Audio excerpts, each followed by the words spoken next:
আল্লাহ পাক রব্বুল আলামিন আপনাকে আমাকে দুনিয়ার বুকে পাঠিয়ে দিয়েছেন তার দাসত্ব তার গোলামি করার জন্য। আল্লাহ পাক রব্বুল আলামিন বলেন, দুনিয়ার মানুষ তোমরা শুনিয়া নাও। আল্লাহ পাক রব্বুল আলামিন বলেন, ওয়ালানাবলুওয়ান্নাকুম বিশাইইম মিনাল খাউফি ওয়াল জু' ওয়া নাকসিম মিনাল আমওয়ালি ওয়াল আনফুসি ওয়াত থামারাত ওয়া বাশশিরিস সাবিরিন। আল্লাহ পাক রব্বুল আলামিন বলেন, ওয়ালানাবলুওয়ান্নাকুম বিশাইইম মিনাল খাউফি ওয়াল জু'। আল্লাহ পাক রব্বুল আলামিন বলেন, দুনিয়ার মানুষ তোমাদেরকে আমি কি করলাম? দুনিয়াতে আমি আল্লাহ তাআলা তোমাদেরকে পাঠিয়ে দিয়েছি। আমি আল্লাহ পাক রব্বুল আলামিন ঈমানদারদেরকে পরীক্ষা করার জন্য। আল্লাহ পাক রব্বুল আলামিন ঈমানদারদেরকে পরীক্ষা করার জন্য দুনিয়াতে পাঠিয়ে দিলেন। কেন পাঠাইলেন? কিসের জন্য পাঠাইলেন? আমি একটা কথা আগেই বলেছি, আমার আলোচনা বুঝতে হবে। আমার আলোচনা আজকের আলোচ্য বিষয় হলো, আমরা দুনিয়াতে এসেছি আল্লাহর দাসত্ব আল্লাহর গোলামির জন্য। কথা বলেন ঠিক কিনা? আল্লাহর দাসত্ব আর আল্লাহ তাআলার গোলামির জন্য দুনিয়াতে আমরা এসেছি। আল্লাহ পাক রব্বুল আলামিন বলেন, যারা ঈমানদার হবে আমি আল্লাহ তাআলা তাদেরকে পরীক্ষা করব। যারা বেঈমান তাদের জন্য কোনো পরীক্ষা নয়।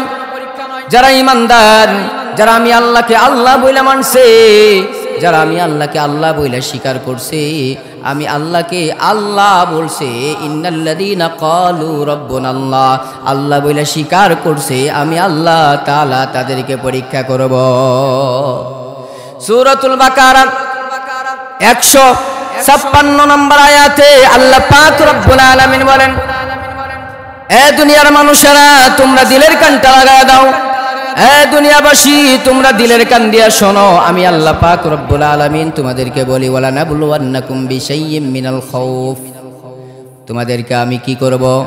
তোমাদেরকে আমি ভয় দিয়া পরীক্ষা করব। এক নম্বরে কি দিয়া পরীক্ষা করবে? আল্লাহ তাআলা ভয় দিয়া পরীক্ষা করবেন। এই ভয়ের ব্যাখ্যা করতে গেলে অনেক দূর হয়ে যাবে। ভয় দিয়া সর্বপ্রথম আল্লাহ পাক রব্বুল আলামিন আপনাকে আমাকে পরীক্ষা করবেন। ভয়টা হতে পারে বিভিন্ন ভয়। কেমন ভাবে আল্লাহ পাক রব্বুল আলামিন পরীক্ষা করবেন? ভয় দিয়া। হয়তো এমন সময় ঘূর্ণিঝড় আসে, তখন আমাদের ভয় লাগে কি লাগে না? ভয় লাগে না? তারপরে এমন সময় আসবেন আপনাকে আমাকে বন্যা দিয়া ভয় দেখাবে। এমন সময় আসবে আপনাকে আমাকে আল্লাহ তাআলা অসুস্থ বানায় দিবেন, তাই না? এটা হলো ভয়। এক নম্বরে আল্লাহ পাক রব্বুল আলামিন আপনাকে আমাকে ভয় দিয়ে পরীক্ষা করবেন। দ্বিতীয় নম্বরে, ওয়ালানাবলুওয়ান্নাকুম বিশাইইম মিনাল খাউফি ওয়াল জু'i ওয়া নাকসিম মিনাল আমওয়াল।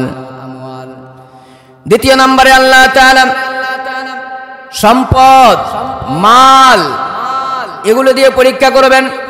সম্পদ মাল আল্লাহ তাআলা দিয়েছেন। এই সম্পদ মালগুলো আল্লাহ তাআলা আপনার আমার কাছ থেকে নিয়ে নেবেন।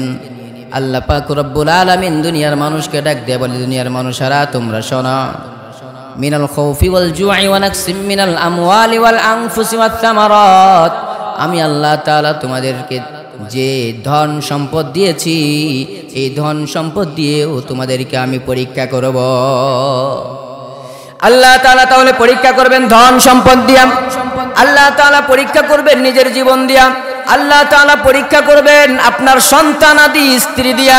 আল্লাহ পাক রব্বুল আলামিন বলেন, তাদেরকে সুসংবাদ দাও যারা আমি আল্লাহকে কি করতে পারে, যারা আমি আল্লাহকে সমস্ত কিছু বিপদ থেকে উদ্ধার হওয়ার জন্য, সমস্ত কিছু বিপদ তার কাছে আসতেছে, তার উপরেও সে ইস্তেকামত এবং ধৈর্য ধারণ করছে, এই ব্যক্তিটাকে সবরকারী হিসাবে আমি আল্লাহ তাআলা পুরস্কার দান করব। জোরে বলুন সুবহানাল্লাহ।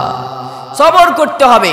বিপদ আসুক, মুসিবত আসুক, যা আসুক, সব কিছুতে সবর করতে হবে। কার জন্য? আল্লাহ পাক রব্বুল আলামিনের জন্য। আল্লাহ পাক রব্বুল আলামিন আপনাকে আমাকে সবর করার কথা বলেছেন। আপনার আমার ধন সম্পদ দুনিয়া থেকে নিয়ে নিতে পারে। আমরা অনেকেই আল্লাহর কাছে অভিযোগ জানাই, আল্লাহ ও মাবুদ ধন সম্পদ আমাদেরকে দাও নাই। অনেক গরিব মানুষ আছে আল্লাহর কাছে অভিযোগ জানাই, আল্লাহ ধন সম্পদ আমাকে দাও নাই, আমাকে কি দিয়েছো? আমাকে কিছুই দেয় নাই। আমি বলবো, আল্লাহ পাক রব্বুল আলামিন আপনাকে আমাকে কি দেন নাই? বলেন, কি দেয় নাই? আল্লাহ আল্লাহ তাআলা সব কিছু দিয়েছেন। কি দিয়েছেন বন্ধু? দিলের কানটা লাগা দেন। আল্লাহ পাক রব্বুল আলামিন আপনাকে আমাকে দুইটা চক্ষু দিয়েছেন। এক চক্ষু নষ্ট হলে আর এক চক্ষু দিয়ে আমরা দেখতে পারি। যারা অন্ধ তাদেরকে চোখের কাছে যাবেন, তাদের কাছে যাবেন, যে বলবেন বলো তো তোমার চোখের মর্মটা কেমন, তোমার চক্ষুটা কেমন, তোমাকে কেমন লাগছে? চোখ দিয়ে তুমি এই সুন্দর পৃথিবীটা দেখছো না, তোমার কি একটু কষ্ট হয় না নাকি? ওই ব্যক্তির চোখ দিয়া ঝরঝর করে ঝরনার মতো পানি পড়তে আরম্ভ করবে। আলহামদুলিল্লাহ বলেন। আল্লাহ তাআলা আপনাকে আমাকে চক্ষু দিয়েছেন। সম্মানিত মুসলমান ভাইরা, আপনাকে আমাকে দুইটা নাক দিয়েছেন আল্লাহ। কঠিন যখন ঠান্ডা লেগে যায়, কঠিন যখন ঠান্ডা সর্দি লাগে আপনাকে আমাকে, সর্দি লাগার সময় আমরা কি করি? রাতের বেলা যখন ঘুমাইছি, ঘুমের সময় দেখবেন আমাদের নাক দিয়ে টাস টাস করে পানি পড়তে আরম্ভ করে, অনেক সময় সিঙ্গেল বের হয়। এই যে আমরা নাক দিয়ে নিঃশ্বাস নিতে পারি না। আল্লাহ তাআলা বলেন, দুনিয়ার মানুষ, আমার সিস্টেম, আমার নিয়ম হলো তোমাদের দুইটা নাক বন্ধ হয়ে গেছে, কি হয়েছে? সমস্যা নাই, তোমাদেরকে আমি আল্লাহ তাআলা মুখ দিয়েছি, এই মুখটা আমি নাকের সঙ্গে ফিট করে দিয়েছি, এইটা দিয়া তোমরা নিঃশ্বাস নিতে পারবা। জোরে বলুন সুবহানাল্লাহ। তাই না? নেন না আপনারা? ঠান্ডা লাগলে কি করেন? দুইটা নাক বন্ধ হয়ে গেছে, তখন আমরা কি করি? মুখ দিয়ে নিঃশ্বাস নিতে পারি না? তাহলে আমাদের কান, আমাদের হাত, সব কিছু, দুইটা পা দিয়েছেন, অঙ্গ প্রত্যঙ্গ সব আল্লাহ তাআলা আপনাকে আমাকে দিলেন। এইটার যদি আমরা অপব্যবহার করি তাহলে আল্লাহ তাআলার কাছে আপনাকে আমাকে জবাব দেওয়া লাগবে কি লাগবে না? জবাব দেওয়া লাগবে না? আল্লাহ তাআলা জবাব নেবেন প্রত্যেকটা জিনিসের। আল্লাহ তাআলা হিসাব নেবেন, পাই টু পাই হিসাব নেবেন। একটা জিনিস ছাড়বেন না, ডান বাম করতে পারবেন না। আল্লাহ পাক রব্বুল আলামিন ডাক দিয়া বলেন, কুল্লা শাইইন আহসাইনাহু কিতাবা। বান্দা ছোট থেকে ছোট, আদনা থেকে আদনা গুনাহ করেছো, হাসরের ময়দানে আল্লাহ তাআলা ডায়েরি খুলে দিবে, বান্দা দেখো এই যে গুনাহ করেছিলা, অমুক জায়গায় গিয়েছিলা, অমুক গুনাহ করেছিলা, অমুক জায়গায় গিয়েছিলা, অমুক গুনাহ করেছিলা, সমস্ত গুনার ডায়েরিগুলো আপনার আমার হাতের মধ্যে আল্লাহ তাআলা দিয়ে দিবে। আমরা দেখব, ইয়ামাল মিসকাল যাররাতিন খায়রান ইয়ারা ওয়া মান ইয়ামাল মিসকাল যাররাতিন শাররান ইয়ারা। বান্দা ছোট গুনাহ করেছে সেইটাও আল্লাহ তাআলা লিখে রেখেছে, বান্দা বড় গুনাহ করেছে সেইটাও আল্লাহ তাআলা লিখে রাখছে। জোরে বলুন সুবহানাল্লাহ। সম্মানিত মুসলমান ভাইরা, দুনিয়ার মধ্যে আমরা বসবাস করছি। দুনিয়ার মধ্যে বসবাস করতে গিয়ে আপনি আমি আল্লাহ পাক রব্বুল আলামিনকে রব বইলা মানতে অস্বীকার করি। আল্লাহ পাক রব্বুল আলামিনকে রব বইলা মানতে হবে আপনাকে আমাকে। এক নম্বরে আল্লাহ পাক রব্বুল আলামিন বলেন, বান্দা দুনিয়ার মধ্যে যত মুসিবত আসুক না কেন, যত বড় বিপদ আসুক না কেন, যাহা কিছু আসুক না কেন তোমার কাছে, সমস্ত কিছু থেকে তুমি আল্লাহ তাআলার কাছে পানাহ চাইবা আর ধৈর্য ধারণ করবা। যে ব্যক্তিটা ধৈর্য ধারণ করবে আমি আল্লাহ পাক রব্বুল আলামিন তাকে কঠিন থেকে কঠিন পুরস্কার দিয়ে দিব। জোরে বলুন সুবহানাল্লাহ। আল্লাহ পাক রব্বুল আলামিন বলেন, ইয়া আইয়ুহাল্লাযীনা আমানুসবিরু ওয়াসাবিরু ওয়ারাবিতু ওয়াত্তাকুল্লাহা লাআল্লাকুম তুফলিহুন। এ দুনিয়ার মানুষেরা, ইয়া আইয়ুহাল্লাযীনা আমানুসবিরু, আল্লাহ পাক রব্বুল আলামিন বলেন, এই ইমানদাররা তোমরা ধৈর্য ধারণ করো। কি করো? ধৈর্য ধারণ করো। আমানুসবিরু ওয়াসাবিরু, ধৈর্যে অটল থাকো। ওয়ারাবিতু, তোমরা ধৈর্যের মুরাবাতা করো। সুন্দর কইরা যেই কাজটা করবা সেই কাজের ইস্তেকামত দেখাও। সমস্ত বিপদ আপদ মুসিবত যা কিছু দুনিয়াতে আসুক না কেন, সমস্ত কিছু তোমরা দেখবা আমি আল্লাহ পাক রব্বুল আলামিনের কাছে যদি তোমরা ধৈর্য ধারণ করতে পারো, লাআল্লাকুম তুফলিহুন, তোমরা মুফলিহদের অন্তর্ভুক্ত হয়ে যাইবা, ভালো বান্দাদের অন্তর্ভুক্ত তোমাদেরকে বানায় দিব। জোরে বলুন সুবহানাল্লাহ। চিৎকার মেরে বলেন আল্লাহু আকবার। সম্মানিত মুসলমান ভাইরা, সাহাবায়ে কেরামের দিকে তাকাই। সাহাবায়ে কেরামরা কি করেছিলেন? আমরা তো দিন পেয়েছি আর তারা দিন আনছে আমাদের কাছে, তাই না? আমরা ইসলামটা কুইরা পাইছি, ইসলামটা পেয়ে গেছি। কোথায় পাইলাম? মসজিদের কোণের মধ্যে আমাদেরকে হুজুর পড়ায়া দিল, আমানতু বিল্লাহি ওয়া মালাইকাতিহি ওয়া কুতুবিহি ওয়া রুসুলিহি ওয়াল ইয়াউমিল আখিরি ওয়াল কদরি খাইরিহি ওয়া শাররিহি মিনাল্লাহি তাআলা ওয়াল বা'সি বাদাল মাউত। আমরা পেয়ে গেছি, ঈমান আনলাম ফেরেশতাকুলের উপর, কিতাবের উপর, নবীগণের উপর, তাকদীরের উপর, সমস্ত কিছু আমরা এখানেই পেয়ে গেলাম। আর সাহাবায়ে কেরাম নিজের জীবনের তাজা রক্ত জমিনের মধ্যে ঢেলে দিয়েছেন। কারো মাথা ভেঙে গেছে, কারো দান শহীদ হয়ে গেছে, কারো হাত ভেঙে গেছে, কেউ জীবন থেকে জীবনটাই আল্লাহ তাআলার কাছে দিয়ে দিয়েছে। আমরা কি দিলাম আল্লাহকে? সম্মানিত মুসলমান ভাইরা, খুব গভীর মনোযোগ।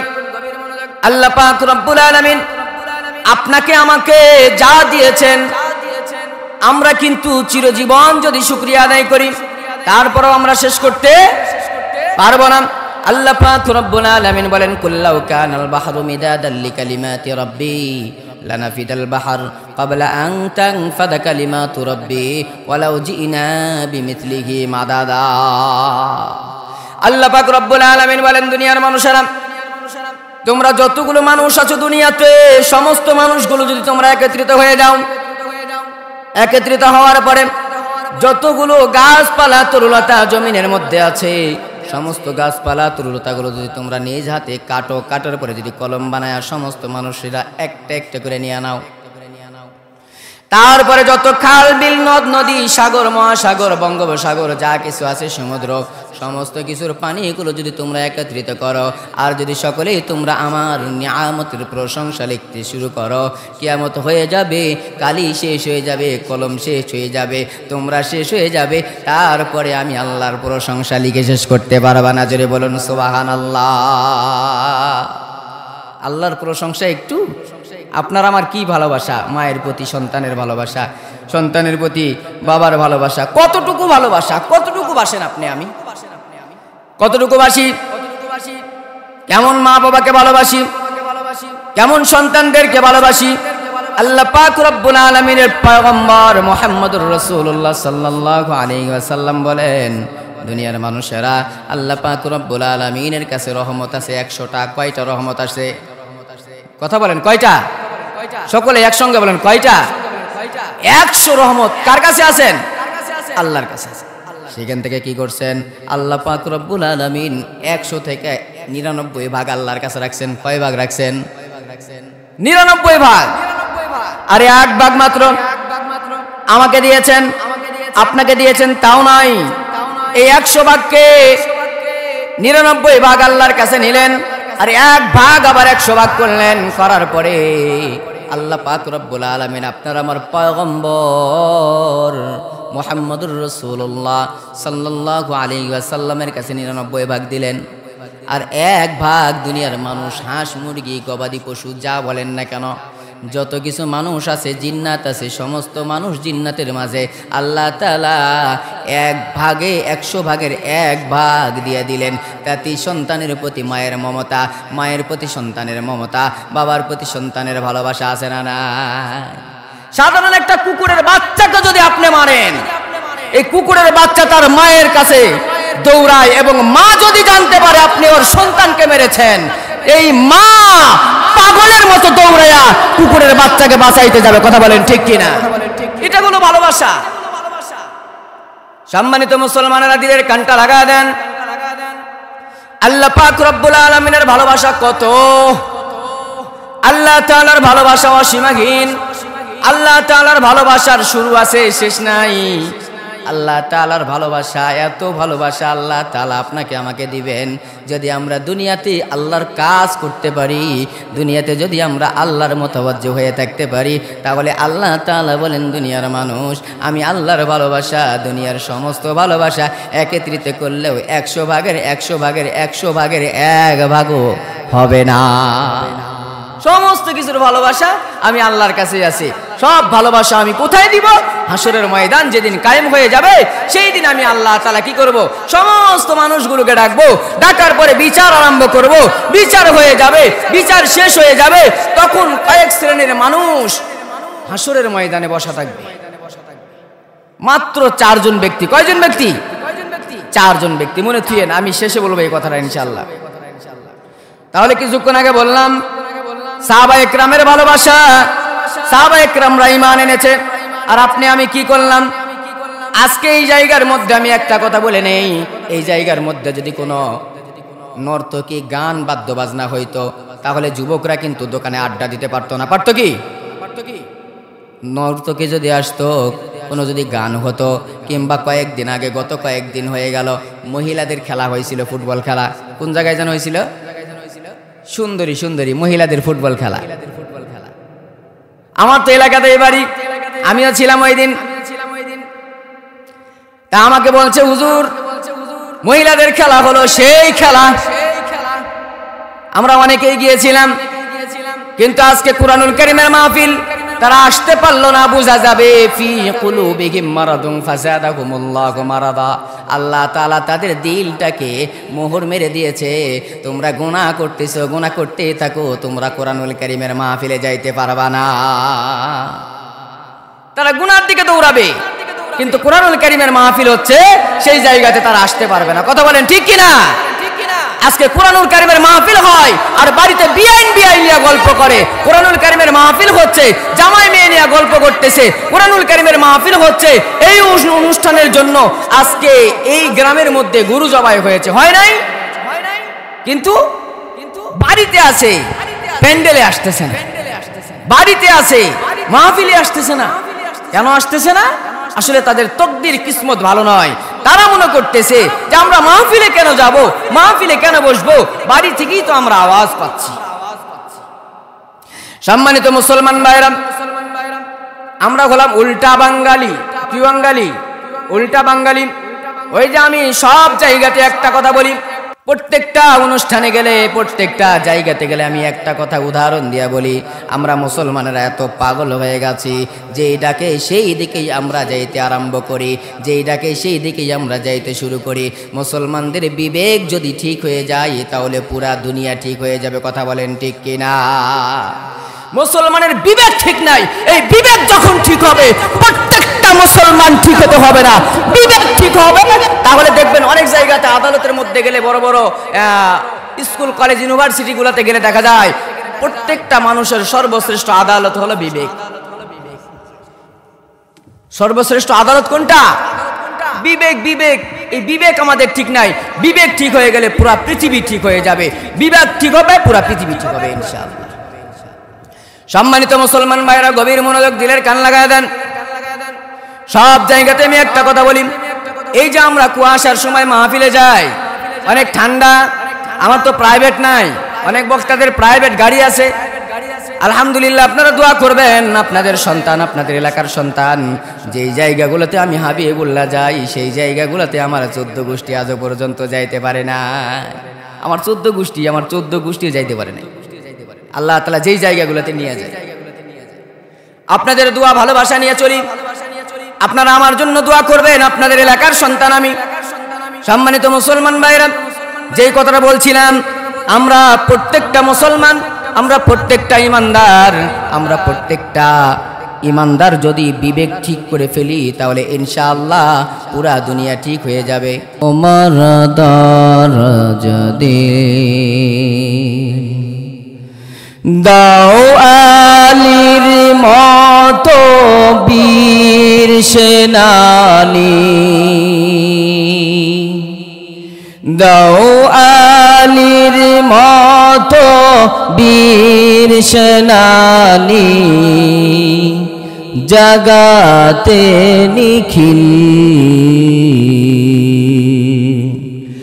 দাও খোদা, দাও আমায় আবার ওমর দরজদে। হামজাকে দাও ঘরে ঘরে, জীবন দিতে ওয়াকাতরে, আবার কাবা ভাঙতে এলে, আমার কাবা ভাঙতে এলে, পাঠাও আবাবিল, দাও খোদা দাও আমায় আবার ওমর দরজদে। লিল্লাহি তাকবীর, আর জোরে লিল্লাহি তাকবীর। একসাথে সবাই বলেন না, চুপ হয়ে আছেন কেন? সকলেই জোরে তাকবীর দেন। যারা ঘোরাফেরা করছেন, যুবক ভাইরা যারা দাঁড়ায় আছেন, তাড়াতাড়ি প্যান্ডেলে বসে যান। লিল্লাহি তাকবীর। আমি বলতেছিলাম যে আমরা মুসলমানরা হুঁশ রেখে চলতে হবে, তাই না? মুসলমানদের হুঁশ যদি থাকে তাহলে মুসলমান সামনে এগাতে পারবে। হুঁশ যদি না থাকে, বিবেক যদি না থাকে, সামনে মুসলমান আগাতে পারবে না। সামনের বাংলাদেশ, দাড়িওয়ালার বাংলাদেশ, সামনের বাংলাদেশ, টুপিওয়ালার বাংলাদেশ, সামনের বাংলাদেশ, জুব্বাওয়ালার বাংলাদেশ, সামনের বাংলাদেশ, উলামায়ে কেরামের বাংলাদেশ, সামনের বাংলাদেশ, মাদ্রাসা মসজিদের বাংলাদেশ, সামনের বাংলাদেশ, কলিজার টুকরো ইমানদার যুবক ভাইদের বাংলাদেশ। কথা বলেন ঠিক কিনা? আমার মুসলমান ভাইরা, আমরা যারা ঘোরাফেরা করছি, মাহফিল দিয়েছি, কিন্তু ঘোরাফেরা করছি, আমি দেখছি এই গ্রামের মাহফিল, ওই গ্রামের মাহফিল, কিন্তু অধিকাংশ গ্রামের মানুষ এই জায়গার মধ্যে নাই। কথা বলেন ঠিক কিনা? মাহফিল দিয়েছি আত্মীয় স্বজন পোষার জন্য নয়, আত্মীয় স্বজনকে খাওয়ানোর জন্য নয়। মাহফিল দিয়েছি, মাহফিলের সার্থকতা যখনই হবে, তখনও হবে যখন আমরা মাহফিলটাকে সাফল্যমণ্ডিত করতে পারবো। কথা বলেন ঠিক কিনা? মাহফিল কইরে যদি বাড়িতেই থাকি তাহলে আমাদের বিবেক থাকলো? মাহফিল কইরা যদি বাড়িতেই থাকি তাহলে আমাদের জ্ঞান থাকলো? যারা জ্ঞানী তারা মাহফিলে আসবে, যারা অজ্ঞানী তারা মাহফিলে আসতে পারবে না। মুসলিম মোরা ঘুমিয়ে পড়েছি, বিবেক ঝুলছে তলায়, রক্ত মুদের শিথিল হয়েছে, পাপে অন্তর কালা। আমাদের অন্তরটা একবারে পাপে পাপে শেষ হয়ে গেছে। এই জন্য মহিলাদের বল খেলাতে যাইতে পারি, কিন্তু কুরআনুল কারীমের মাহফিলে আমরা আসতে পারি না। কথা বলেন ঠিক কিনা? নামদাস বল খেলা হয়, আমাদের যুবকেরা দৌড়ায়। আজকে আমাদের যুবকেরা নাই কেন এই জায়গার মধ্যে? এই যুবকদের মধ্যে পছন্দ হচ্ছে। কথা বলেন ঠিক কিনা? পছন্দ না দিলে যুবকরা মাহফিলে আসতে পারত।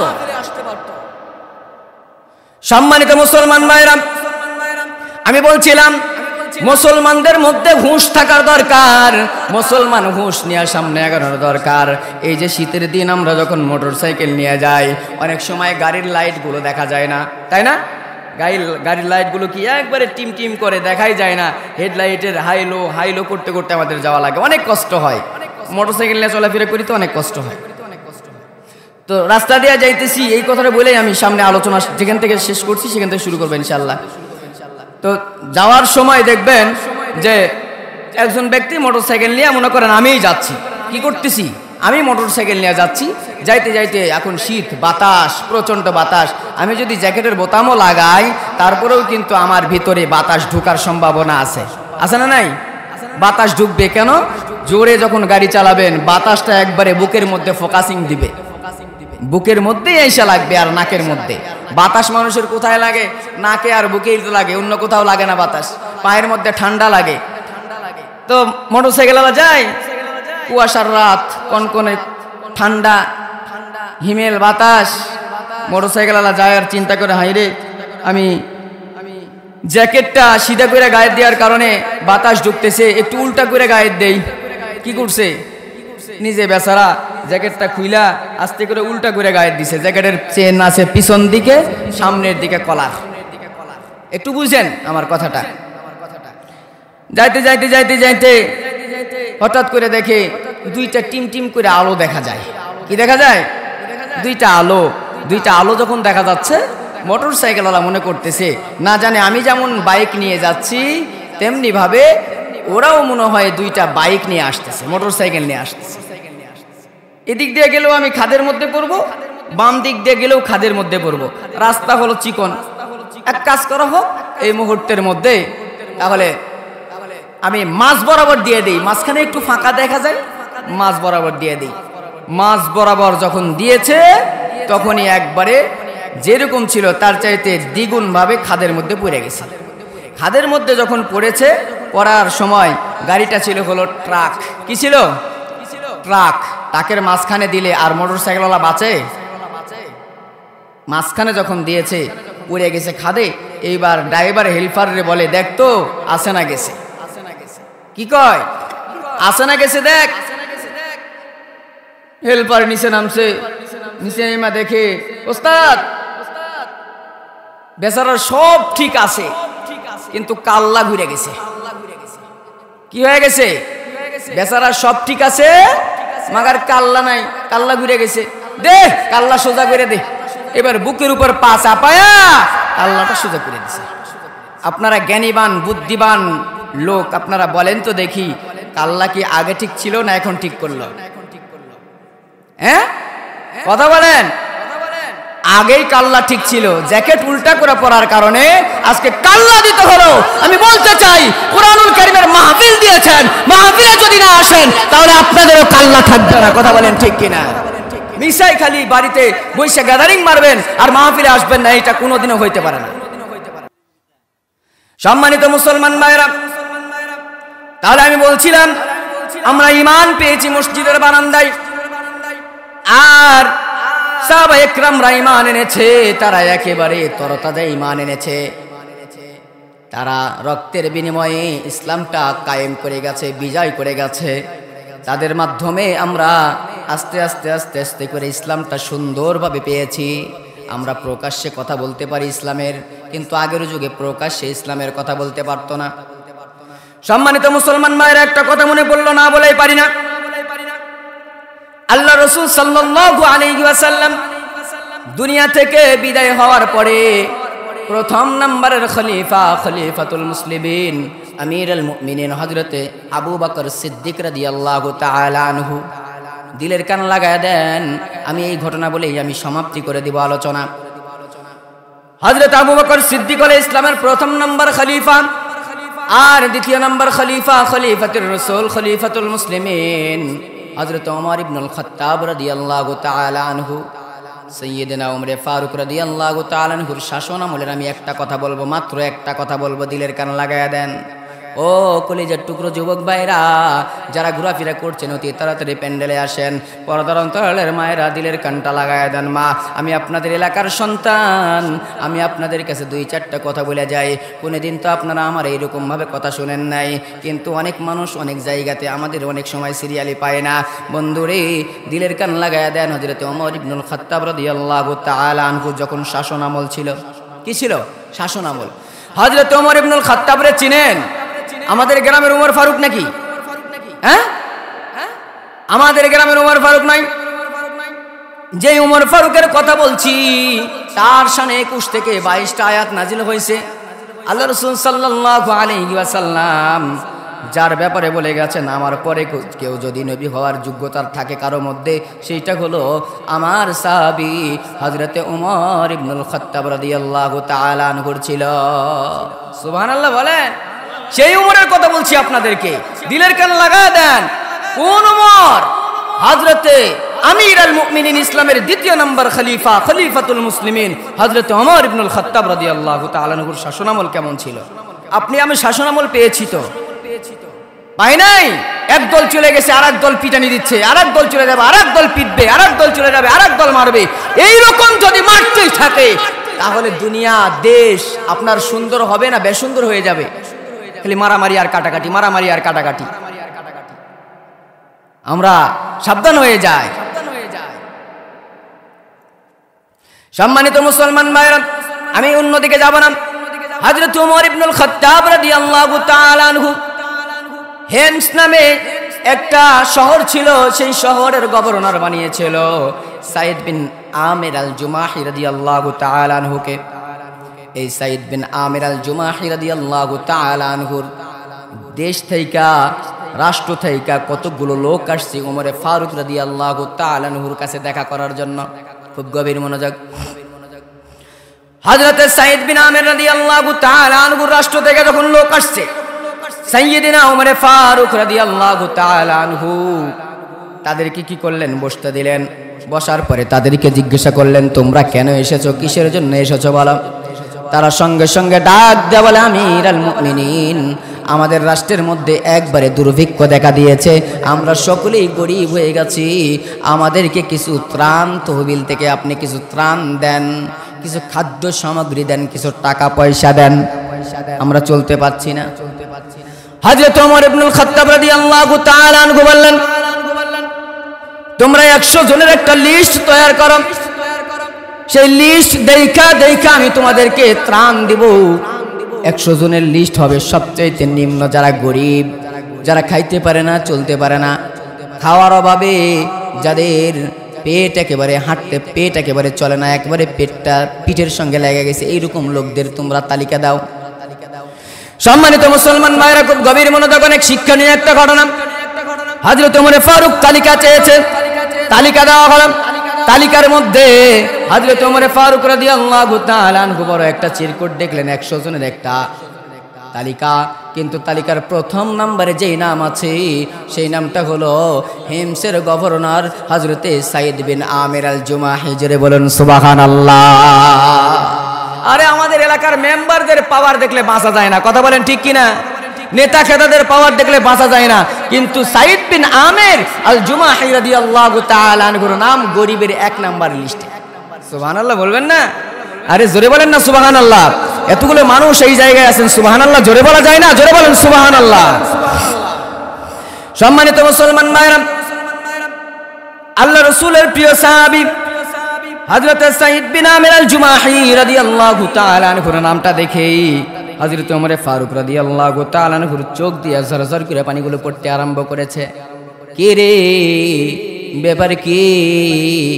আমি তো দেখি আমার প্রিয় সাহাবী সাইদ বিন আমির আল জুমাহির প্রথম নাম্বার নাম।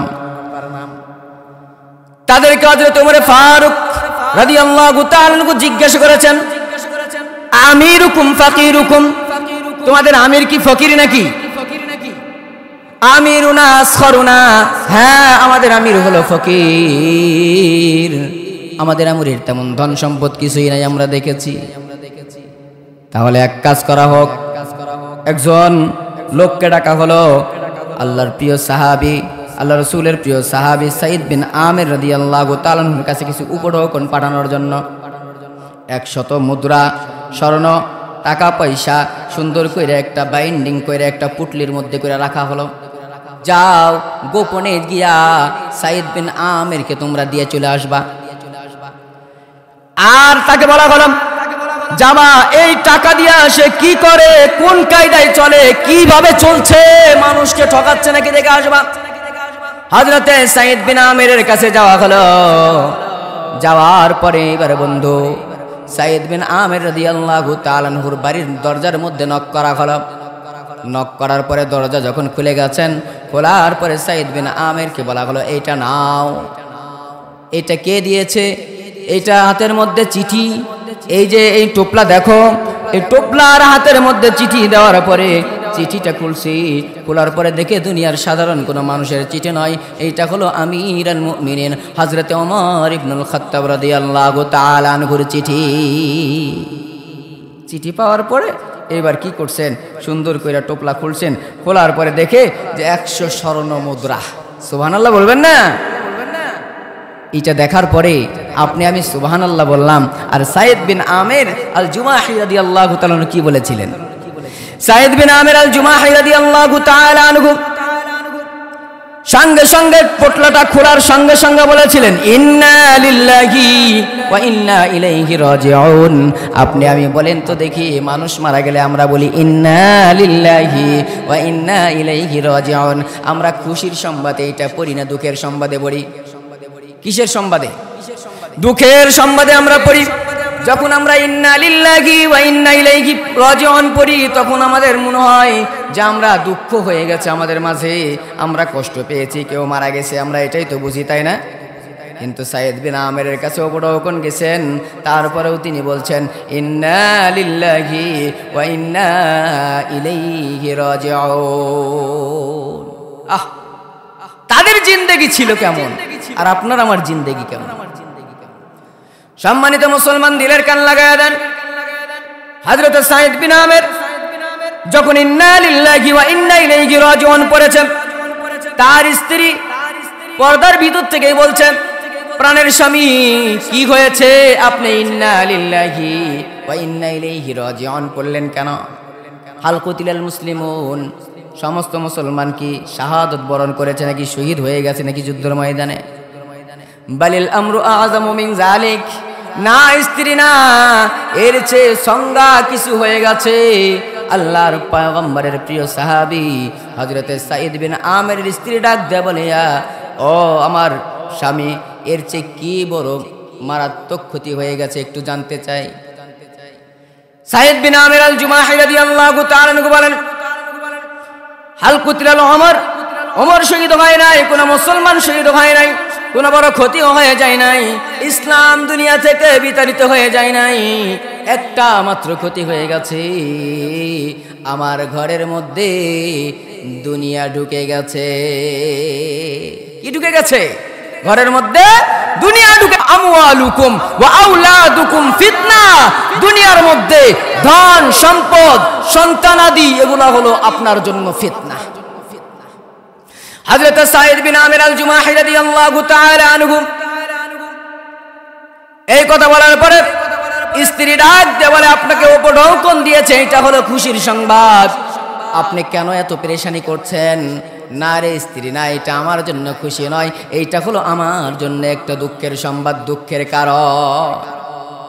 হযরত সাঈদ বিন আমির আল জুমাহি রাদিয়াল্লাহু তাআলা আনহু স্ত্রীকে সঙ্গে নিলেন, নেওয়ার পরে গভীর রাতে প্রত্যেকটা মানুষের দ্বারে দ্বারে বারে বারে গিয়া তারা সুন্দর কইরা কি করলেন, স্বামী স্ত্রী মিলে, যারা অসহায় অত দরিদ্র গরিব মানুষ, তাদের দ্বারে দ্বারে গিয়া যত টাকা পয়সা ছিল সমস্ত টাকা পয়সাগুলো তাদের মাঝে বিলীন করে দিলেন। জোরে বলুন সুবহানাল্লাহ। নিজের জন্য এক টাকাও রাখেন না। হযরত সাঈদ বিন আমির আল জুমাহি রাদিয়াল্লাহু তাআলা আনহু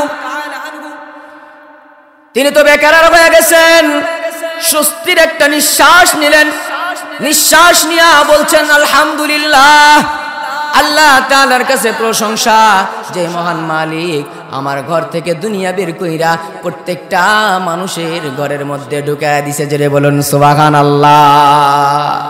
আরে তারা হলো খাঁটি ইমানদার মুসলমান, আপনি আমি কি মুসলমান? হ্যাঁ, কিসের মুসলমান? সম্মানিত মুসলমান ভাইরা, হযরত সাঈদ বিন আমির রাদিয়াল্লাহু তাআলা আনহু যখন সমাপ্তি করে ফেলেছেন, যে বার্তাবাহক যাকে খবর নেওয়ার জন্য হযরত ওমর রাদিয়াল্লাহু তাআলা আনহু পাঠাইছিলেন, সে এবার চলে আসছে। আয়েশা বলেন, আমিরুল মুমিনিন কোন লোকের কাছে, কোন তারকে দুনিয়ার কাছে পাঠাইছিলেন, কোন ভালো লোকের কাছে পাঠাইছিলেন, যে ভালো লোক, এত সুন্দর ভালো লোক আমার জিন্দেগিতে দেখি নাই। আপনি যে উপঢৌকন দিয়েছেন, সমস্ত উপঢৌকনগুলো মানুষের মাঝে বিলীন করে দিয়েছে, এইটা দুনিয়ার সাধারণ মানুষ আমার কাছে মনে হচ্ছে না। জোরে বলুন সুবহানাল্লাহ। দুনিয়ার সাধারণ মানুষ এইটা নয়, এইটা সবচাইতে তারকে দুনিয়া সবচাইতে উত্তম মানুষ হলো এইটা। সুবহানাল্লাহ জোরে বলেন। সম্মানিত মুসলমান ভাইরা, হযরত ওমর ফারুক রাদিয়াল্লাহু তাআলা আনহু আর সহ্য করতে পারলেন না। এক নম্বরের গরিব হওয়ার পরে কোনো কিছু তার কাছে রাখলেন না, সমস্ত কিছু বিলীন করে দিলেন মানুষের মাঝে। আমাকে ওই রাষ্ট্রে যাওয়ার দরকার। সাঈদ বিন আমির আল জুমাহি রাদিয়াল্লাহু তাআলা আনহুর কাছে চিঠি পাঠিয়ে দিলেন, যাও সোমবারের দিন 13 তারিখে আমি অমুক জায়গায় অমুক মঞ্চে আমি উপবিষ্ট হব, এবং তোমার রাষ্ট্রের যত জনগণ আছে সমস্ত জনগণ তুমি একত্রিত করবা, এটা তোমার দায়িত্ব। দায়িত্ব মোতাবেক পালন করা হলো। হাজার হাজার লক্ষ লক্ষ মানুষ সামনে উপবিষ্ট। দুইটা মাত্র চেয়ার, একটা হলো সাঈদ বিন আমির আল জুমাহি রাদিয়াল্লাহু তাআলা আনহুর চেয়ার, আর একটা হলো হযরত ওমর ইবনুল খাত্তাব রাদিয়াল্লাহু তাআলা আনহুর চেয়ার। কয়টা চেয়ার? দুইটা চেয়ার। হযরত ওমর ফারুক একটাতে বসবে, আর একটাতে সাঈদ বিন আমির আল জুমাহি রাদিয়াল্লাহু তাআলা আনহু বসবে। বিশাল মঞ্চ, মানুষ সামনে, অনেক লক্ষ লক্ষ মানুষ। হযরত ওমর ফারুক রাদিয়াল্লাহু তাআলা আনহু স্টেজের মধ্যে উঠলেন, ওঠার পরে এক নম্বরে ভাষণ দিলেন, এই সাঈদ বিন আমির আল জুমাহি, তুমি হলা গভর্নর, তুমি এই চেয়ারের মধ্যে বসো, আর আমি এই চেয়ারের মধ্যে বসি। বৈশা প্রথম নম্বর বক্তব্য হলো, আজকে তোমাদের আমিরের বিচার করার জন্য আসছি, তোমাদের গভর্নরদের বিচার করার জন্য আসছি। বলো তোমরা সত্যি কথা বলবা, মিথ্যা কথা বলবা না। আজকে তোমাদের সাঈদ বিন আমির তোমাদের কিছু করতে পারবে না। আমি আমির তোমাদের মাঝে, আমিরুল মুমিনিন তোমাদের মাঝে চলে আসছি। এখানে যদি এখন আমাদের তো এমপি এখন কেউ নেই, আছে? এমপিও নাই, মন্ত্রীও নাই, নেতা খেতা কেউ নেই। ধরেন ডক্টর ইউনূস যদি আসে, উনি এখন আসে যেহেতু, তাই না? আসার পরে যদি বলে যে আজকে যারা পদে আছে, মেম্বার চেয়ারম্যান, যারা থানার দায়িত্বে, জেলার দায়িত্বে আছে, গ্রামের দায়িত্ব আছে, তাদের বিচার করব জনসম্মুখে, তাহলে অবস্থাটা কেমন দাঁড়াবে বলেন? তারা তো সবসময় তুলারাম ফাসারাম, কি হচ্ছে না হচ্ছে, কি হয় না হয়, গোপন কথা মনে হয় ফাঁস হয়ে যায়, হবে কি হবে না এরকম? সাইদ বিন আমির আল জুমাহি নিচে মাথা কুইরা বসে আছেন, আর মালিকের কাছে সুফরদ হয়ে গেছেন। তিনি আল্লাহর মুতাওয়াজ্জু গ্রহণ করে নিয়েছেন। আল্লাহ তুমি সব করে নেওয়ালা, আল্লাহ আমার আজকে গোপন কথাগুলো সব ওপেন হয়ে যাবে। সম্মানিত মুসলমান ভাইরা, হযরত সাঈদ বিন আমির আল জুমাহি রাদিয়াল্লাহু তাআলা আনহু চেয়ারের মধ্যে বসতেন, হযরত ওমর ইবনুল খাত্তাব রাদিয়াল্লাহু তাআলা আনহু চেয়ারের মধ্যে বসতেন। বসার পরে এবার সমস্ত মানুষদেরকে বলা হলো, তোমরা বলো তোমাদের আমিরের, তোমাদের গভর্নরের কি কি সমস্যা আছে, যা ভুল আছে তোমরা আজকে বলতে পারো। তোমাদের আমির কিভাবে চলে, তোমাদের গভর্নর কোন কায়দায় চলে, তোমরা বলতে হবে। তোমাদেরকে আমি বিচার করার জন্য এসেছি। সমস্ত মানুষগুলো নিস্তব্ধ হয়ে গেল। আমরা তো দুনিয়াতে কোন মণ্ডলের সামনে কথা বলতে পারি না, কোন মেম্বারের সামনে কথা বলতে পারি না, কিন্তু সাঈদ বিন আমির হলো গভর্নর। সাঈদ বিনের ব্যাপারে কিভাবে আমরা কথা বলি? না না, বলা যাবে না। সকলে যখন নিস্তব্ধ, এক সাইড থেকে একজন মাত্র হাত উঠাইছে, আমিরুল মুমিনিন, আমি একটা অবজেকশন দাঁড়ায় দিলাম। আল্লাহু আকবার বলে, অবজেকশন, ইওর অনার, অবজেকশন দিয়ে দিয়েছে। কি অবজেকশন বলো? বুক ফুলে বলবা, মন ফুলে বলবা, তোমার কোনো ভয় নাই, চিন্তাও নেই। হযরত সাঈদ বিন আমির আল জুমাহি রাদিয়াল্লাহু তাআলা আনহুর ব্যাপারে আমিরুল মুমিনিন তিনি যখন পুরা দিন ঠিকভাবে তিনি অফিসের মধ্যে থাকেন, অফিস করেন, মানুষের দুঃখ বেদনাগুলো শোনেন। আমার অবজেকশন হলো, রাতের বেলায় যদি তার ঘরের মধ্যে যাই, সারাদিন যদি দরজার মধ্যে নক করি, সে দরজা খুলতে চায় না, দরজা বন্ধ করে কি যেন করে আমরা জানি না। আমার অবজেকশন হলো, দিনের বেলা তো আমরা তাকে পাই, কিন্তু রাতের বেলা কেন পাই না? আমাদের তো সে গভর্নর, আমরা কেন পাবো না? রাত্রে ডাকবো, দিনে ডাকবো, সকালে ডাকবো, যখন মন চাই তখন ডাকবো, সব সময় যেন আমরা তাকে পাই। হযরতে আমিরুল মুমিনিন ডাক দিয়ে বলে, গভর্নর বলো ব্যাপার কি? তোমার দিনের বেলায় পাই, কিন্তু রাতের বেলায় তোমার জনগণ পায় না, তুমি রাত্রে কি করো? সাঈদ বিন আমির আল জুমাহি কান্না কণ্ঠে, করুণ কণ্ঠে ডাক দিয়ে বলে, আমিরুল মুমিনিন, আমি কি বলবো? আমার বলার মতো কোনো ভাষা নাই, আমি কিভাবে উত্তর দেব? আমার উত্তর দেওয়ার মতো কোনো কথা নাই মুখে। তারপরও জনসম্মুখে আমার কথাগুলো বলা লাগবে, আমার গোপন কথাটা ওপেন করে দেওয়া লাগবে। আমিরুল মুমিনিন, ও আমিরুল মুমিনিন শোনেন, আমি দিনের বেলায় সারাদিন মানুষের মাঝে আমার জীবনটারে বিলীন করে দেই, মানুষের দুঃখ বেদনা যা আছে সমস্ত দুঃখ বেদনাগুলো শুনি, আর রাতের বেলায় আমি আমার মাওলা পাকের কদমে সিজদা দিয়ে দেই। আল্লাহু আকবার বলে। আরে দিনের বেলা জনগণের দুঃখ নিয়ে থাকি, আর রাতের বেলা আল্লাহর সঙ্গে কথা বলতে শুরু করি। জোরে বলেন সুবহানাল্লাহ। আর আমাদের মেম্বার, চেয়ারম্যান, এমপি, মন্ত্রী, এদের অবস্থা, এরা দিনের বেলায় কলমের খুঁচায় টাকা কামাই করে, আর রাতের বেলায় নগ্ন মেয়েদেরকে নিয়ে থাকে। কথা বলেন ঠিক কিনা? মদ আর তাস নিয়ে থাকে তারা, জুয়া নিয়ে থাকে তারা, কোথায় গেলে 10টা টাকা কামাই হবে সেই নিশাই থাকে তারা। কথা বলেন ঠিক কিনা? সমাজ সংস্কার করবেন কিভাবে? সমাজ সুন্দর করবেন কিভাবে? এগুলো দিয়ে সমাজ সুন্দর হবে না, সংস্কার হবে না। কথা বলেন ঠিক কিনা? আমরা যখন ভোট দিব মানুষকে, এইবার চিন্তা ফিকির করে ভোট দিব, যাকে তাকে ভোট দিব না। এবারে ভোট দিব ভাই যেই মানুষের, যে মানুষ পক্ষে থাকে আল্লাহ পাকের, যে মানুষ আল্লাহ পাকের ধার ধারে না, সে মানুষ কথা কাজে মিলে রাখে না। কথা বলেন ঠিক কিনা? যারা আল্লাহর সঙ্গে থাকবে, রসুলকে নিয়ে থাকবে, রসুলকে নিয়ে দেশ চালাবে, তাদেরকেই আমরা অনুসরণ করবো ইনশাআল্লাহ। সাঈদ বিন আমির করুণ কণ্ঠে যখন বলে ফেলেছেন, আমিরুল মুমিনিন, আমি রাতের বেলায় মাওলার কদমে সিজদা করি, মাওলার কদমে সিজদা দিয়া মাওলাকে আমি রাতটা ভাগ করে দিছি। আমি দিনে রাতের মধ্যে বেশিক্ষণ ঘুমাই না, অল্প কিছুক্ষণ ঘুমাই গো আমিরুল মুমিনিন। আমার কাছে কে আসলো কে না আসলো রাতের বেলা আমি জানতে পারি না, এইটা মনে হয় আমার ভুল হয়ে গেছে। আমিরুল মুমিনিন বললেন, চুপ থাকো গভর্নর, আর শুনবো না। এইবার দ্বিতীয়বার কেউ আসো নাকি বলো। হাজার হাজার লক্ষ লক্ষ জনসমুদ্রের মধ্যে ডাক দিয়ে বললেন, আর কেউ আসো, আর কেউ আসো নাকি বলো। বাম দিক থেকে একজন দাঁড়ায় গেছে, দাঁড়ায় গিয়ে বলছে, আমিরুল মুমিনিন আমার দ্বিতীয় নাম্বার, আমার একটা অবজেকশন আছে। আরে গভর্নরদের বিরুদ্ধে অবজেকশন শুরু হয়ে গেছে, জনসম্মুখে বিচার। এইরকম বিচার যদি আমাদের বাংলার জমিনে থাকতো, খেলতে পারতো না, চাল মাইরে খাইতে পারতো না। কথা বলেন ঠিক কিনা? এই আপনারা ঠিক বলেন না কেন? মিথ্যা কথা বলতেছি। এইটা এগুলো করতে পারতো না। ওরা এমন খাওয়া খায়, বাথরুম খায়, খুয়া খায়, সিমেন্ট খায়, বালু খায়, টিন খায়, টিবল পর্যন্ত তারা খায়। কথা বলেন ঠিক কিনা? সরকার দেয়, ওরা খায়। ফকন্নির ঘরের ফকন্নি জীবনে খাস নাই, গরিবেরটাও মেরে খাস। সম্মানিত মুসলমান ভাইরা, ডাক দিয়ে বলে, আমার দ্বিতীয় নম্বর অবজেকশন আছে। কি অবজেকশন বললাম?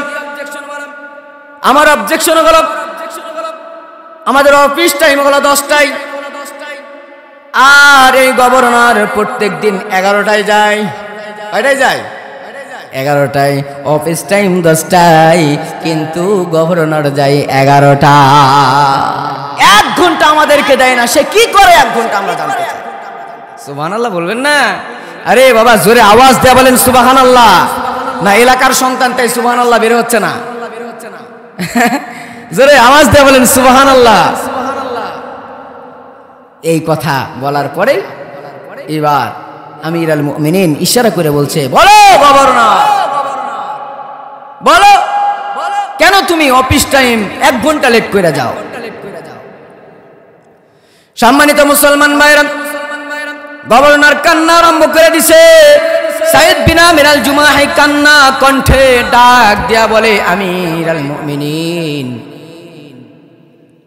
আমার গোপন কথাগুলো বারবার ওপেন হয়ে যাচ্ছে। আমি আমার ইচ্ছা অনুযায়ী 1 ঘন্টা লেট করি না, আমার ইচ্ছা অনুযায়ী আমি দেরি করি না।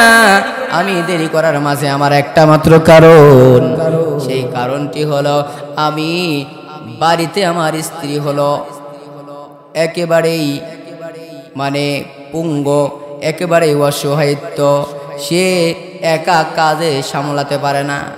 আমি আমার স্ত্রীর কাজে সহযোগিতা করি, আমার স্ত্রীর সঙ্গে কাজ কইরা খাওয়া দাওয়া করি, খাওয়া দাওয়া করার পরে আমার স্ত্রীকে আমি সুন্দর কইরা রাখি, তারপরে আমি আমার অফিসে আসি।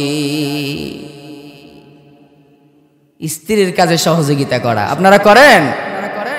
স্ত্রীর কাজে সহযোগিতা করবেন, স্ত্রীকে ভালোবাসবেন। সম্মানিত মুসলমান ভাইরা, এই কথা শোনার পরে হযরত ওমর ইবনুল খাত্তাব রাদিয়াল্লাহু তাআলা আনহু ডাক দিয়ে বলে, আর কারো কোনো অভিযোগ আছে নাকি? 3 নম্বরে একজন দাঁড়ায় গেছে, ডাক দিয়ে বলে, আমিরুল মুমিনিন আমার একটা অভিযোগ আছে, আমরা অভিযোগ দিতে চাই। 3 নম্বরে, আমিরুল মুমিনিন আমি দেখেছি আপনার এই গভর্নর মাসে 1 দিন অফিসে আসে না, মাসে 1 দিন অফিসে আসে না। অভিযোগ। আর আপনি যাবেন আমাদের ইসবপুর ইউনিয়নেই যান, বাড়ির কাছে, এটাই বলি। ইসবপুর ইউনিয়নে যাবেন, দেখবেন অনেক সময় চেয়ারম্যান থাকে না, মেম্বার থাকে না, ঠিক আছে না? পাওয়াই যায় না। 10টার সময় আসার কথা, 3টা বেজে যায়, তারপরেও আসতে চায় না, কোথায় যেন চলে গেছে নিজের কাজে। কিন্তু টাকাটা আপনাকে হালাল করে নেওয়া লাগবেই। সরকার দায়িত্ব দিয়েছে, সেই দায়িত্ব ঠিকভাবে পালন করার দরকার ছিল কি ছিল না? ঠিকভাবে পালন করার দরকার ছিল, কিন্তু তাদেরকে পাওয়া যায় না। উপমা দিলাম এইটা, ওরা থাকে, আমাদের ইউনিয়নে পাওয়া যায়, উদাহরণ দিলাম আর কি। হযরত ওমর ইবনুল খাত্তাব রাদিয়াল্লাহু তাআলা আনহু ডাকতে বলে, সাইদ বলো, কেন তুমি 1 দিন অফিসে আসো না? ডাক দিয়ে বলে, আমিরুল মুমিনিন আমার প্রথম নাম্বার গোপনটা ওপেন হয়ে গেছে, দ্বিতীয় নাম্বার গোপন কথা ওপেন হয়ে গেছে, তৃতীয় নাম্বার গোপনটাও মনে হয় আর গোপন থাকবে না, ওপেন হয়ে যাবে। আমিরুল মুমিনিন, আমার বাড়িতে কোনো কর্মচারী নাই, আমার বাড়িতে কোনো কাজের লোক নাই। আমার বাড়ির সমস্যা হলো মাসে একদিন আমি বাজার করি, একদিন বাজার করি, বাজার কইরা আইনা তারপরে আমি কাপড় ধোয়ন করি।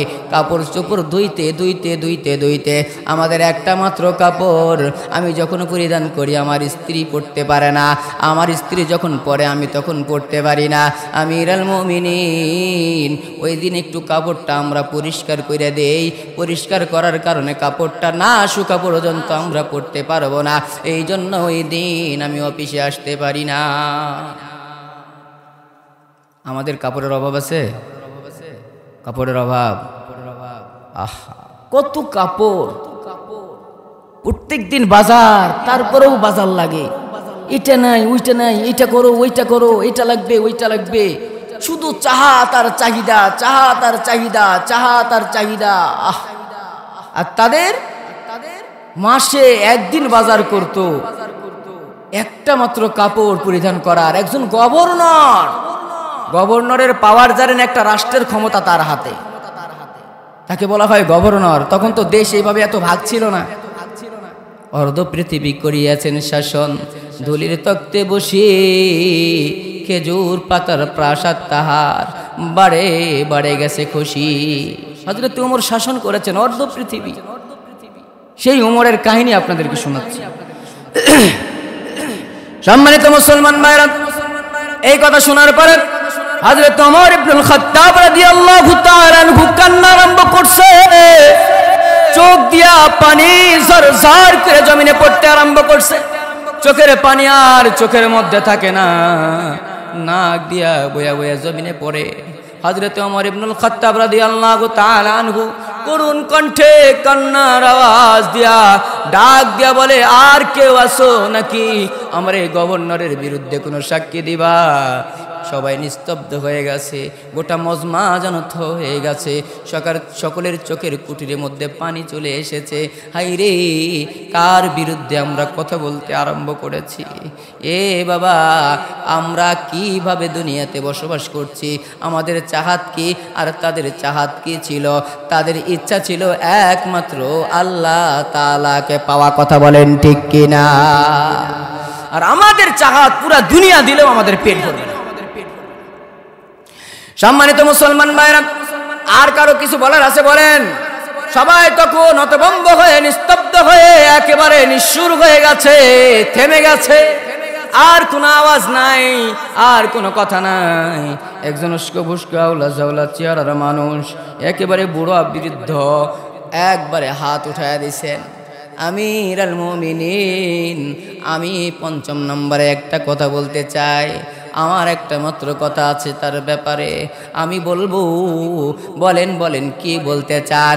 এবার মুরব্বী লোক ডাক দে বলে, আমিরুল মুমিনিন, আমি দেখেছি তিনি যখন অফিসে আসে মাঝে মাঝেই তার হুঁশ হাইরা যায়, সেন্স থাকে না, অজ্ঞান হয়ে যায়, অচেতন হয়ে যায়। কোন কারণে অচেতন হয়, কোন কারণে অজ্ঞান হয়, এইটা একটু জানার দরকার।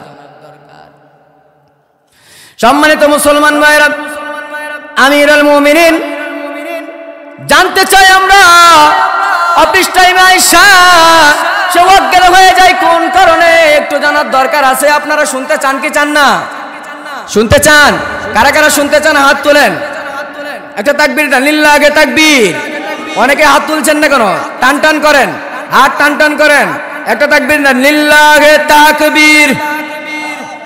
আপনাদের তাকবীরের আওয়াজে মনে হয় আপনারা জিমায়া গেছেন, একেবারে অচেতন হয়ে আছেন। জোরে তাকবীর দেন, লিল্লাহে তাকবীর।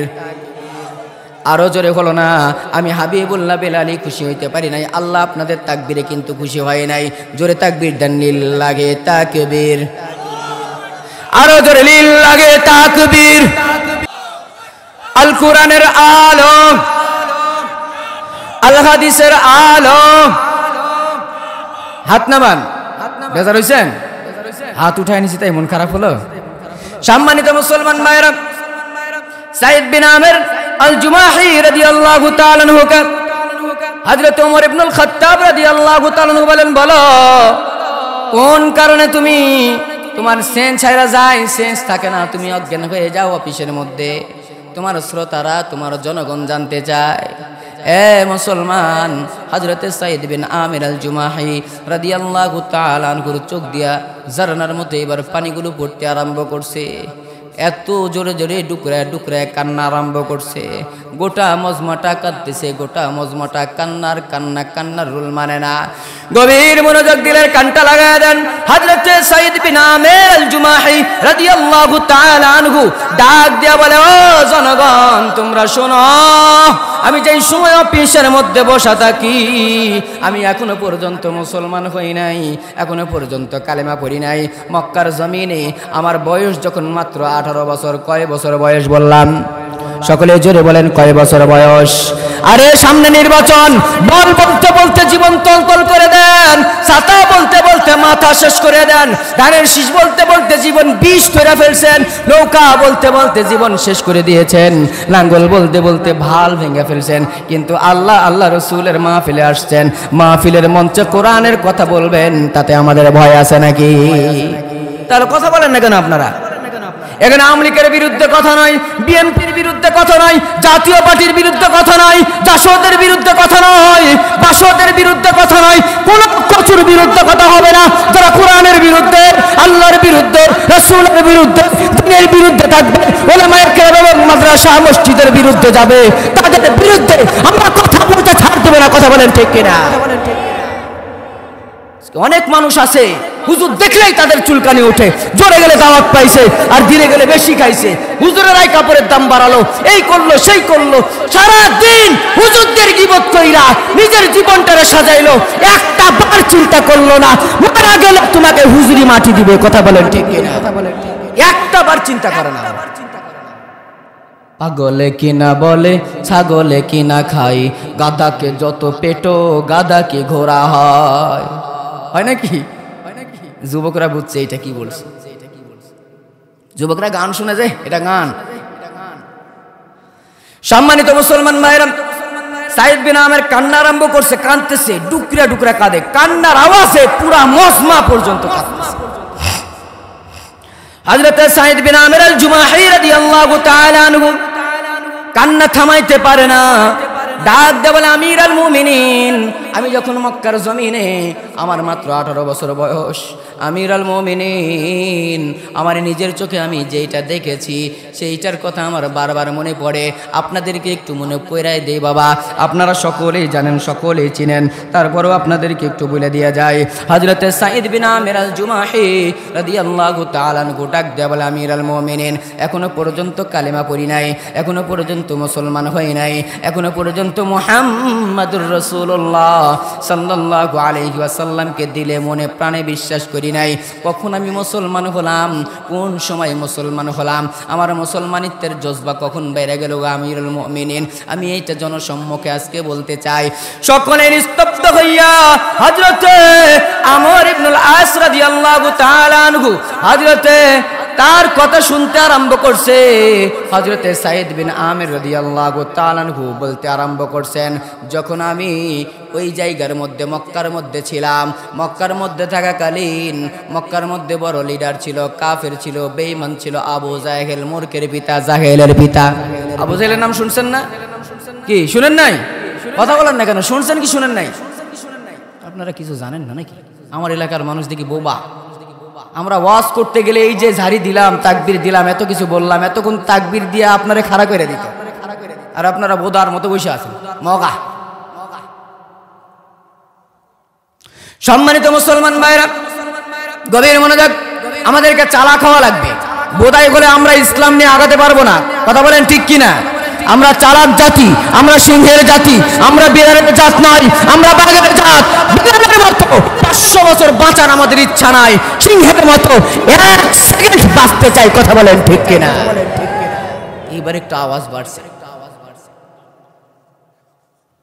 সম্মানিত মুসলমান ভাইরা, সাঈদ বিন আমির আল জুমাহি রাদিয়াল্লাহু তাআলা আনহু ডাক দিয়ে বলে, আমির আল মুমিনিন, আমি ওই সময় কাফেরদের লিডারদের মধ্যে ছিলাম। এমন একটা সময় আমি বাড়ির মধ্যে ছিলাম, হঠাৎ করে দেখি মক্কার মধ্যে অনেক মানুষের শোরগোল গন্ডগোল আলোচনা শুরু হয়ে গেছে। একজন বলতেছে কোন এক ব্যক্তিকে হত্যা করা হচ্ছে, কোন এক ব্যক্তিকে পাথর মারা হচ্ছে, কোন এক ব্যক্তিকে দুনিয়া থেকে নাস্তানাবুদ করা হচ্ছে।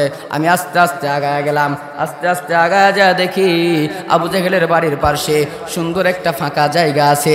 সেই ফাঁকা জায়গার মধ্যে আবু জেহেল যারা কালেমা পড়তো, মুসলমান হইতো, তাদেরকে মারধর করতো, তাদেরকে ধরাশায়ীভাবে শহীদ করে দেওয়া হতো। ওই জায়গার মধ্যে আমি চলে গেলাম, অনেক মানুষের ভিড়, ভিড়ের মধ্যে আমি মানুষকে ঠেলা ঠেলা, আমি যুবক মানুষ, একেবারে ভিতরে চলে গেলাম। কাছে গিয়া যে দেখি আল্লাহর একজন গোলাম, আল্লাহর একজন বান্দারে বেদম মারতেছে।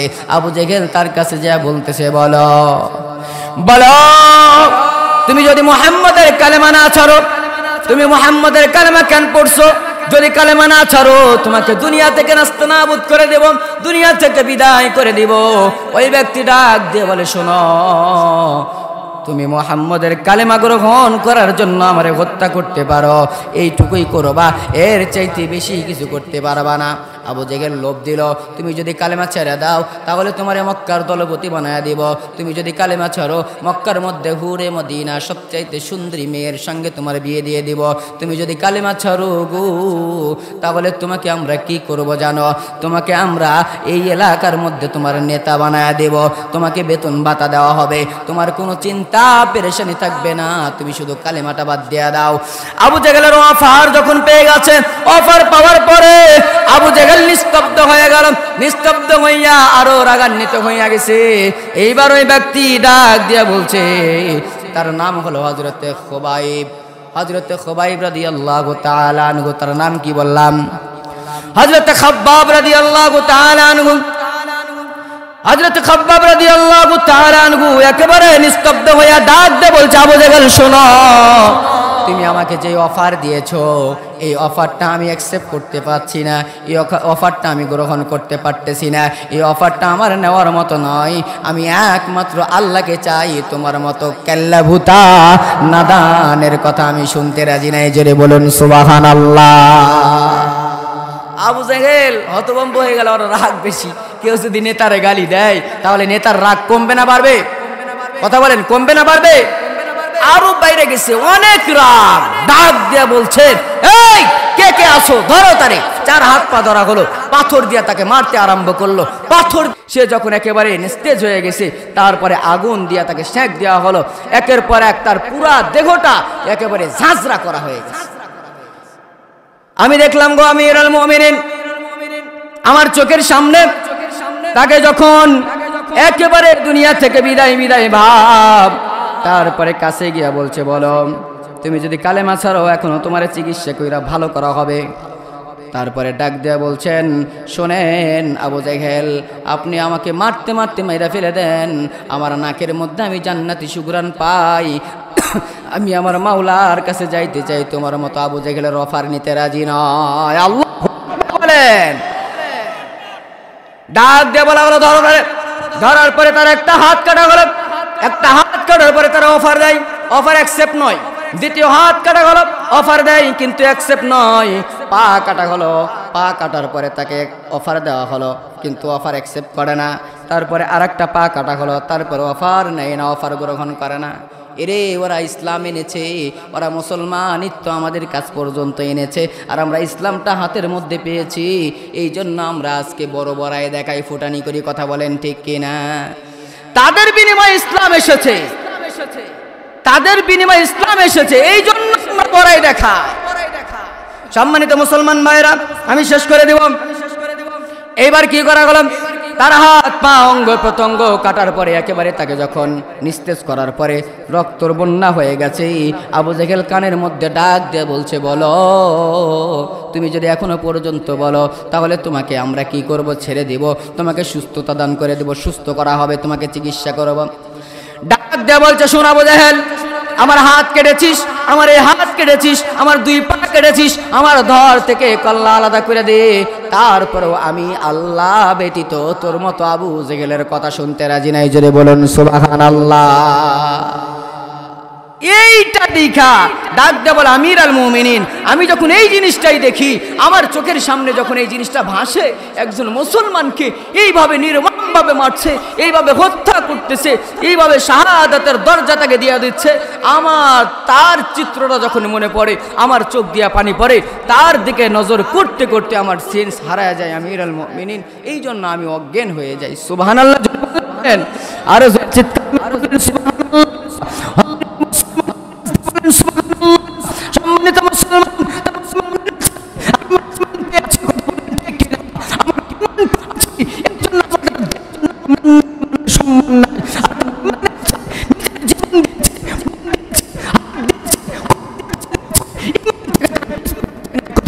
কেনা আর আমরা ইমানটা পাইছি, এই জন্য আমরা দয়াই করি না। যে কথাগুলো বললাম, আল্লাহ তাআলা আপনাকে আমাকে উভয়কে আমল করার তৌফিক দান করে, বলেন আমিন।